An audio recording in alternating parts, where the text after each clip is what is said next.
पीछे जो मंदिर है यह रुक्मिणी मंदिर है।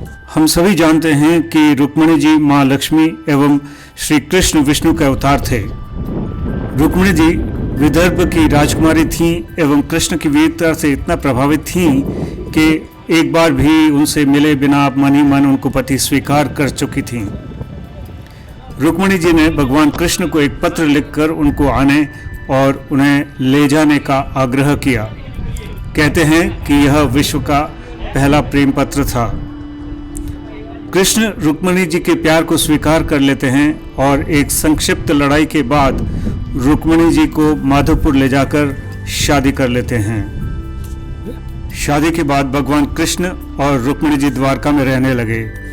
वहीं पर उन्होंने अपने कुल गुरु ऋषि दुर्वासा को आशीर्वाद देने के लिए आमंत्रित किया। ऋषि दुर्वासा ने शर्त रखी कि उनके रथ को दंपति को ही खींचना पड़ेगा। भगवान कृष्ण और रुक्मिणी जी रथ को द्वारका की ओर खींचने लगे, लेकिन द्वारका से कुछ पहले ही रुक्मिणी जी को बहुत प्यास लगी। वहां पर न तो कोई कुआं था और न कोई नदी।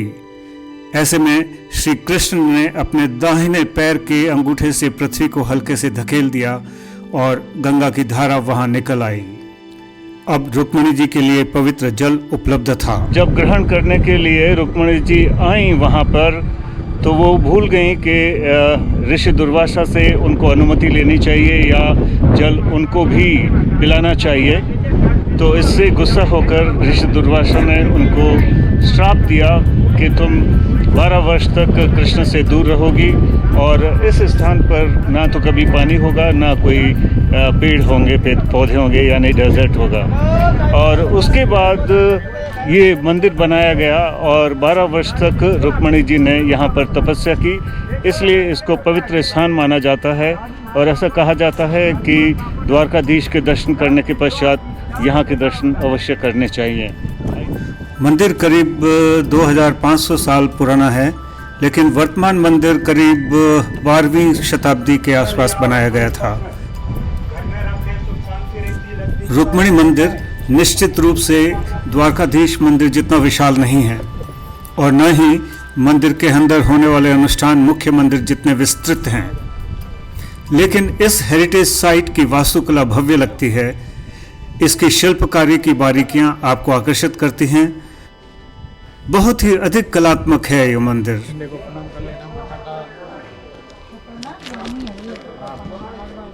गर्भगृह मुख्य शिखर के ठीक नीचे है।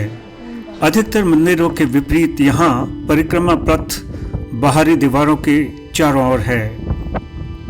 पूरे मंदिर को पूरा समुद्री पत्थरों से बनाया गया है, जो द्वारका के नमकीन मौसम से बच गए हैं।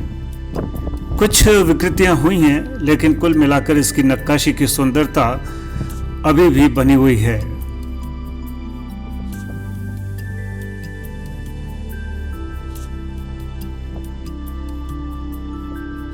रुक्मिणी मंदिर की परिक्रमा करते हुए पत्थर में उकेरे गए हाथियों से शुरू होकर विभिन्न पोज में युवा पुरुष उन कई कहानियों का हिस्सा है जो मंदिर की दीवारों पर दर्शाई गई हैं।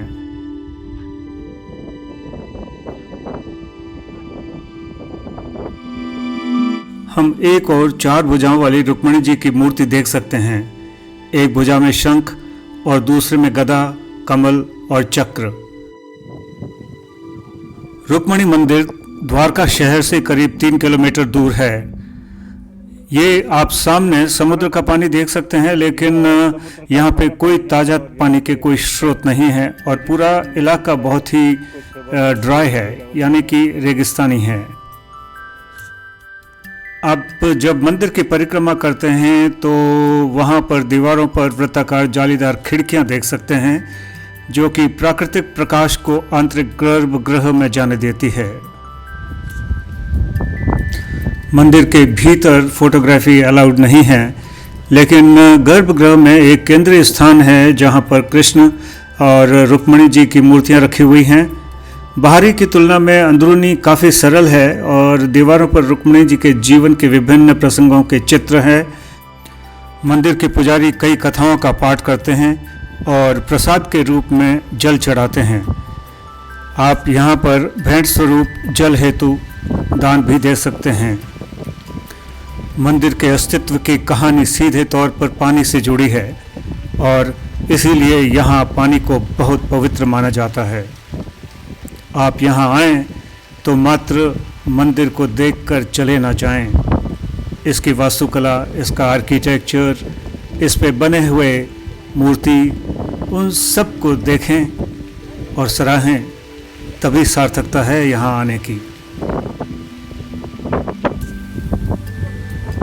मंदिर के पीछे से झांकता हुआ सूर्य और लहराती हुई पताका अद्भुत दृश्य पैदा कर रही है। आइए चलते हैं अपने अगले डेस्टिनेशन पर। द्वारका से चलकर करीब 15 किलोमीटर पे हम नागेश्वर महादेव के मंदिर पर आ गए हैं। यहाँ पे मुझे नहीं मालूम है कि अंदर अलाउड है या नहीं है, लेकिन देखते हैं।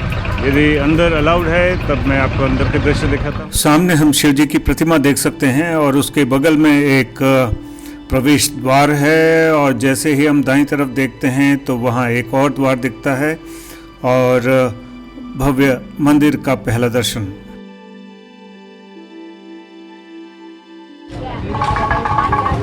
भगवान महादेव की विशाल प्रतिमा।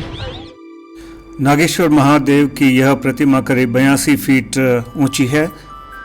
भारतवर्ष में बैठे हुए शिव की प्रतिमाओं में नाथद्वारा की जो है वो सबसे ऊंची है, 251 फीट, और यह प्रतिमा करीब 5वें नंबर पर आती है।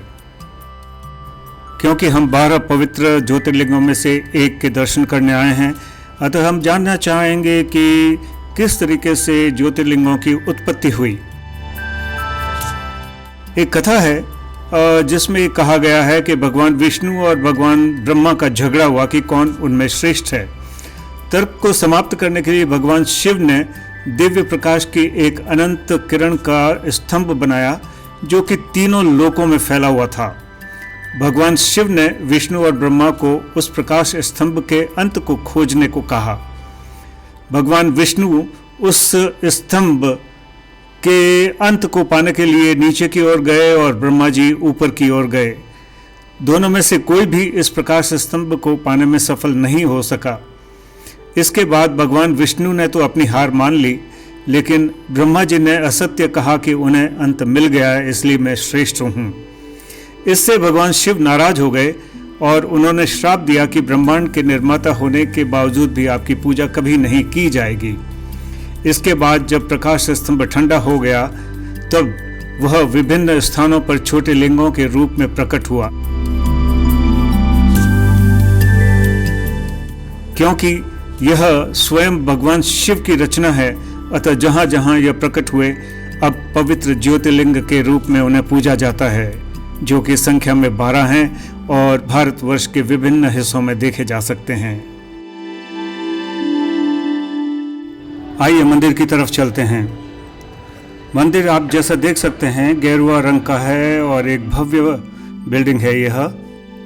पहले ये बहुत ही छोटा मंदिर हुआ करता था, लेकिन जब गुलशन कुमार, जो कि म्यूज़िक इंडस्ट्री के काफ़ी मशहूर आदमी थे, यहाँ पर आए तो उन्होंने उसकी स्थिति देखते हुए इस नई बिल्डिंग को उस शिवलिंग के चारों ओर बनाया। मंदिर में जाने के लिए जो रास्ता है वो कुछ इस प्रकार का है। कुछ विशेष त्योहारों पर जब अधिक भीड़ होती है तो उसको रेगुलेट करने के लिए ये इस तरह की व्यवस्था की गई है। मंदिर के अंदर एक बहुत बड़ा हॉल है और पूर्व की ओर गर्भगृह है जो कि कुछ ज़मीन के नीचे है। आप जो सामने देख रहे हैं वह नागेश्वर महादेव ज्योतिर्लिंग है। यह उन 12 पवित्र ज्योतिर्लिंगों में से एक है जिनकी चर्चा अभी हमने आप की थी।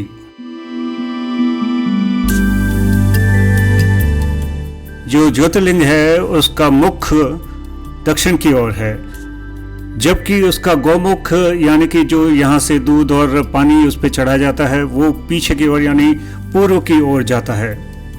जबकि यह असामान्य है क्योंकि ज़्यादातर दोनों एक ही दिशा में होते हैं। इसका कारण नामदेव नामक एक भक्त कहा जाता है जो कि इस ज्योतिर्लिंग के सामने बहुत ही मस्ती से भजन गा रहे थे, लेकिन लोगों ने कहा कि तुम सामने से हट जाओ। वो हटे नहीं तो उन्होंने उठा के और उनको दक्षिण की ओर बिठा दिया।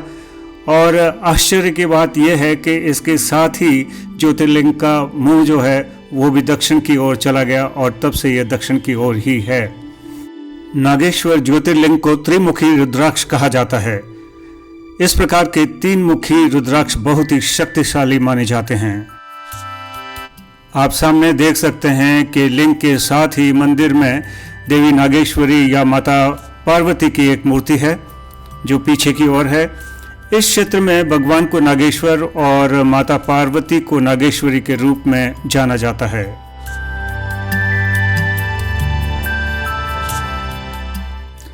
हम गर्भगृह के पीछे की ओर हैं और मेरे एक साथी भगवान शिव को चढ़ाए गए प्रसाद रूपी जल एवं दूध को मेरे ऊपर छिड़क रहे हैं, जो यहाँ गौमुख पर प्रवाहित होता है। मंदिर के पीछे एक यज्ञशाला बनी हुई है और एक बहुत ही सुंदर बहुत बड़ी लेक है जो काफ़ी भरी हुई है और मुझे बताया गया है यहाँ काफ़ी मछलियाँ होती हैं और काफ़ी हरा भरा है और सुंदर लग रही है। यदि आप मेरी यात्रा को फॉलो कर रहे हैं तो आपको पता है कि मेरे साथ 87 वर्षीय मेरे मदर इन लॉ भी हैं जो थक के आराम कर रही हैं।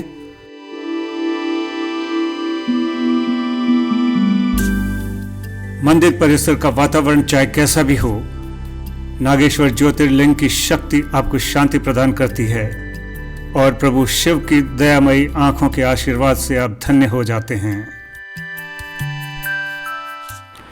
इसी आशीर्वाद के साथ आइए हम चलते हैं हमारे अगले डेस्टिनेशन पर, जो कि यहाँ से 5 किलोमीटर दूर स्थित है, गोपी तालाब।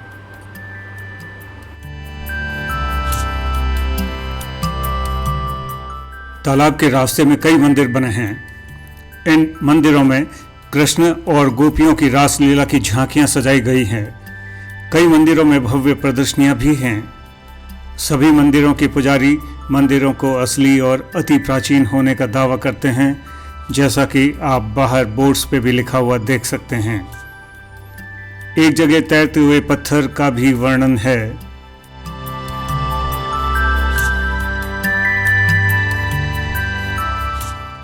गोपी तालाब द्वारका से करीब 20 किलोमीटर दूर समरासर गांव में स्थित है। जब भगवान कृष्ण ने अपनी राजधानी को द्वारका में स्थानांतरित कर दिया तो गोपियां अलगाव को सहन नहीं कर पाईं और अंतिम बार उनसे मिलने के लिए आईं। शरद पूर्णिमा के दिन उन्होंने भगवान कृष्ण के साथ रास किया। अंतिम रास लीला के बाद सभी गोपियों ने इस भूमि की मिट्टी को अपना जीवन अर्पित कर मोक्ष प्राप्त किया। कहा जाता है कि वे सब पीली मिट्टी में बदल गईं और जिसे गोपी चंदन के नाम से जाना जाता है। माना जाता है कि इसमें देवीय गुण होते हैं। यहाँ पर जब पर्यटक आते हैं तो इस मिट्टी को खरीदते हैं, जिसे गोपी चंदन कहते हैं। साथियों, मैं डॉक्टर DS चौधरी हूँ और मेरा चैनल है dog DS70। If you like my work, please subscribe to the channel, like it and share it. Thank you very much for watching this episode. See you. Bye bye.